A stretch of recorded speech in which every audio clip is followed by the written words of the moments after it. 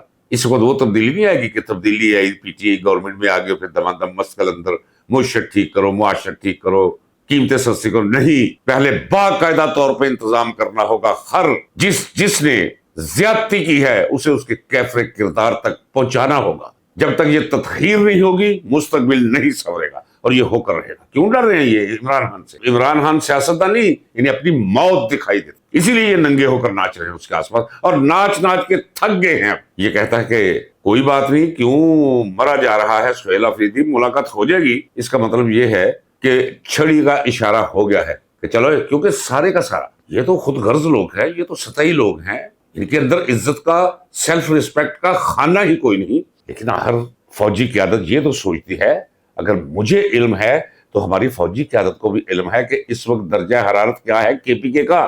جائز سا مسئلہ ہے کہ جی ملاقات کروا دو، میں آپ کے سامنے بیٹھا ہوں، اور مجھ پہ الزام تھا جنرل ضیاء الحق کے طیارے کو میں میزائل سے، جس کے اندر اور جرنیل بھی بیٹھے ہوئے، پکڑا گیا، سزائے موت ہوئی، جو عمر قید میں بدلی، 14 سال ایک اور مقدمے میں فوجی عدالت نے سزا دے دی، 39 سالہ قیدی۔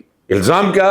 حاکم وقت، یہ تو شے ہی کوئی نہیں ہے، جنرل ضیاء الحق، اس کی اسیسینیشن کا الزام۔ اور میری ملاقات آ رہی ہے، کوئی ملاقات نہیں رکی، مجھے جو ملاقات کرنے میرے دوست آتے رہے، آج بھی زندہ ہے، پوچھ لیں ان سے، عزت کے ساتھ ہوتی رہی ہے اس فسطائی دور میں، ماشاء اللہ کے اس دور میں۔ تو یہ کسی کو ملاقات نہ کرنے دینا بھائی۔ تو اب اسے کہا جی ملاقات ہو جائے گی، سوموار کو ہو جائے گی، کیوں نہیں ہوگی؟ میں نے کہا کہ ریاست اتنی طاقتور کوئی نہیں کہ اتنا زیادہ دباؤ برداشت کر سکے جتنا دباؤ بڑھنا شروع ہو گیا ہے۔ ایک تو دباؤ بڑھنا شروع ہو گیا ہے، عوام کی ناراضگی بڑھنی شروع ہو گئی ہے، اور ان کی حماقتیں اور ان کی نالائکیاں یہ اگر پھٹکار ہے تو یہ ساری کی ساری پھٹکار فوج کے کھاتے میں جا رہی ہے۔ میں نے کہا کہ کوشش کی، انہوں نے کھلا چھوڑا، دن بدن گراف گرتے گرتے گرتے گرتے زمین پر۔ ان قریب نواز شریف کا حلقہ کھلنے والا ہے ناظرین، ان قریب یہ بھاگنے والے ہیں، ان قریب ان کا بوریا بسترا لپیٹا جانے والا ہے، ان قریب پاکستان کو بند گلی سے نکالنے کا انتظام اور اہتمام اس پہ نظریاتی طور پہ، فکری طور پہ، سوچ کے سطح تک تو اتفاق ہو گیا ہے۔ اب روز بروز آپ اس پہ عمل ہوتا بھی دیکھیں گے، اور ان کا بوریا بسترا لپیٹنے کے اثار بھی آپ کو دکھائی دینا شروع ہو جائیں گے۔ آپ کو میں نے تحریک لبیک یا رسول صلی اللہ علیہ وآلہ وسلم قائدین کے بارے میں نے بتا دیا تھا کہ یہ بھی گمشدگان میں شامل ہو جائیں گے۔ میں کچھ نہیں کہتا کہ ان کے ساتھ کیا میری دانش میں یا میرے اندازے کے مطابق کیا ہوا ہے، میں نہیں کہنا چاہتا۔ آج سٹیٹمنٹ آئی ہے حکومتی حلقوں کی طرف سے کہ اسے سعد کو اور انس کو اس کے ساتھی چھڑا کر لے گئے ہیں پولیس کی حراست سے۔ ذرا اندازہ چلیے یہ دیکھتے ہیں، یہ بھی کوئی اتنا معمولی واقعہ نہیں جو واقعہ یہ کر دیا گیا ہے۔ اس وقت پوزیشن یہ ہے کہ ان کے جو گارڈز ہیں ان سے اسلحہ لے لیا گیا ہے، یہ پستولیں نمائشی رہ گئی ہیں، بندوقیں نمائشی رہ گئی ہیں، یہ آٹومیٹک گنز، ان میں کوئی میگزین وغیرہ نہیں ہوا کرے گا، یہ صرف لوگوں کو دکھانے کے لیے کہ لوگ ڈرتے رہے کہ اسلحہ بردار ساتھ آ رہے ہیں۔ انہیں خوف ہے کہ جس طرح مسز اندرا گاندھی کو مار دیا گیا، محافظ نے مار دیا نا، وزیر اعظم ہاؤس کے اندر مار دیا، سلمان تاثیر کو کس نے مارا؟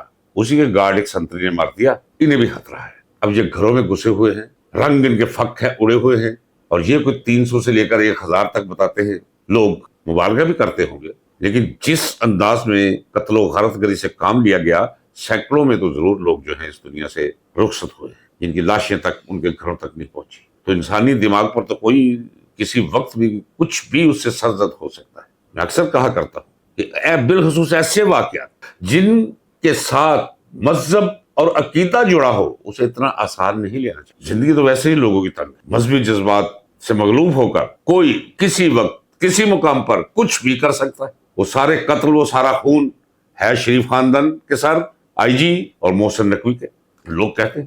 تو یہ ہو چکے ہیں حالات. ان حالات کے اندر اب ایک ہی راستہ ہے کہ بغض عمران کو دل سے نکالا جائے، غیر ضروری طور پر متحرک انا، حسد اور رقابت کو پرے رکھا جائے، اپنے لیے بھی راہ نکالی جائے اور اس ملک اور قوم کے لیے بھی راہ نکالی جائے. واقعات رونما ہونا شروع ہو گیا. ناظرین کرام، میں آپ سے کہتا چلا رہا ہوں، میں اس وقت بھی کہہ رہا تھا جب ہر طرف ایک لل ٹائم تھا، خاموشی تھی. میں کہتا تھا بہت بہت بڑے واقعات رونما ہونے والے ہیں جو مل کر تبدیلی کو جنم دیں گے. آپ کا کیا خیال ہے کہ 1970 کے انتخابات کے بعد یہ جنرل جو ہے وہ ذوالفقار علی بھٹو کو اقتدار دینا چاہتے تھے؟ بالکل نہیں. چونکہ پاکستان ٹوٹ گیا تھا، انہیں خوف تھا کہ کہیں چھاؤنیوں بھی عوام نہ چڑھ جائے. خوف زدہ ہو کر انہوں نے ذوالفقار علی بھٹو کو بلایا، باقی ماندہ پاکستان کی حکومت اس کے حوالے کر دی. دال کب بٹتی ہے؟ پورا محاورہ سن لیجئے کسی اردو سپیکنگ سے، اور وہ وقت آ گیا ہے. دال بٹنا شروع ہو گئی ہے ان کے سامنے، آنکھوں کے سامنے. ناظرین کرام، نیا مالی سال شروع ہوتا ہے جون کے مہینے. جولائی، اگست، سپتمبر،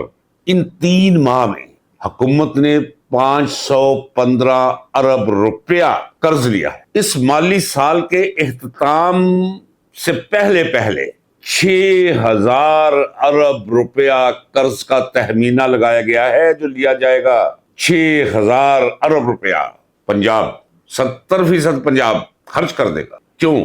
کہ شاید عمران خان سے لوگ کٹ جائیں، شاید ہماری طرف رجوع کر لیں. میں نے پہلے بھی کہا تھا یہ لوگوں کو دکھانے کے لیے سڑکوں پہ ترکی کی بسیں، چین کی بسیں چلا دیتے ہیں صفائیوں والی جو برش مار رہی ہو، یہ دکھانے کے لیے کہ دیکھیں ہم کتنا کام کر رہے ہیں. میں نے کہا تھا کہ مریم بی بی وہ اپنے خنود شدہ باپ سے کہے کہ تو بھی زبان نکال، چچا کو بھی کہہ زبان نکالے، کتے کی طرح باہر اتنی لمبی کر کے تو بھی نکال. زبان سے پورا لاہور صاف کرو. روزانہ لوگ مذاق اڑائیں گے اور نفرت کریں گے، ووٹ آپ کو نہیں دیں گے. وقت لگ چکا، اب صرف بھاگنے، دوڑ لگانے اور سر چھپانے کا وقت آ گیا. اسی کیفیت میں آپ لوگ لائے جاؤ گے اور اپنے اس انجام کو بھگتو گے، قانون اور انصاف کا سامنا کرو گے. ناظرین کرام، اجازت دیجیے، ملتے ہیں اگلے ولاگ میں. اللہ حافظ. پاکستان پائندہ باد.